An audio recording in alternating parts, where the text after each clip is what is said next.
ఏదైనా హాస్పిటల్కి పోతున్నారంటే మాకు 100 అంటే 50 ఇస్తా అంటే అరే సరే పోనీ అని చెప్పేసి హెల్త్ బాగాలేదని చెప్పి తీసుకుపోతున్నాం కదా. మీరు చేయండి, మీరు అట్లా చేస్తారా? చేయలేరు. అరే హెల్త్ బాగాలేక డబ్బులు లేక హాస్పిటల్కి వచ్చిండు కదా, ఓ 10,000 తక్కువ తీసుకో. ₹1,00,000 బిల్లు అయితే 1,00,000 కట్టిందాక శవాన్ని బయటికి ఇస్తలే. ఎంతమంది చచ్చిపోలే కేర్ హాస్పిటల్, ఎన్ని హాస్పిటల్లో చచ్చిపోలే. ఇదే మా ఆటో డ్రైవర్ చనిపోతే జైంటు దగ్గర ఎంతసేపు కొట్లాడి ధర వేసి తీసుకొచ్చినాం శవాన్ని డబ్బులు కట్టంటే. ఎన్ని హాస్పిటల్లో జరగట్లేదు. అవి చూడండి సార్, ఈ ఆటోల మీద పడితే నీకేమో సార్. ఆ స్కూల్ బస్సులు ఒక 100 బస్సులు రోడ్డు మీద కంటిన్యూ పోతుంటాయి.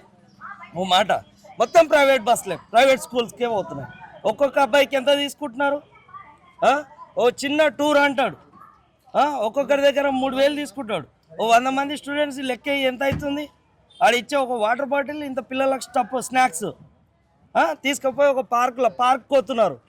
పార్క్ పోతే పార్క్లో 100 రూపాయలు కడుతున్నారు. మా దగ్గర 1,000 రూపాయలు తీసుకుంటున్నారు. అవి మీకు అవసరం లేదు, స్కూల్స్ అవసరం లేదు, బయట దందాలు మీవి కదా.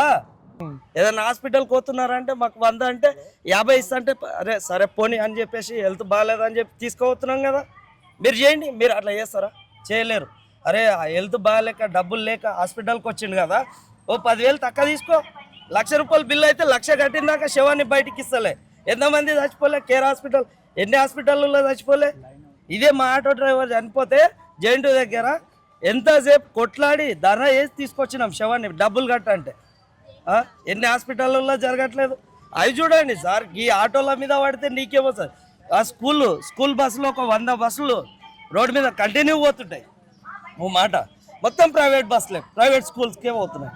ఒక్కొక్క అబ్బాయికి ఎంత తీసుకుంటున్నారు? ఓ చిన్న టూర్ అంటాడు, ఒక్కొక్కరి దగ్గర 3,000 తీసుకుంటాడు. ఓ 100 మంది స్టూడెంట్స్ లెక్క ఎంత అవుతుంది? ఆడ ఇచ్చే ఒక వాటర్ బాటిల్, ఇంత పిల్లలకు స్నాక్స్ తీసుకుపోయి ఒక పార్క్ పోతున్నారు. పార్క్ పోతే పార్క్లో 100 రూపాయలు కడుతున్నారు. మా దగ్గర 1,000 రూపాయలు తీసుకుంటున్నారు. అవి మీకు అవసరం లేదు, స్కూల్స్ అవసరం లేదు, బయట దందాలు మీవి కదా.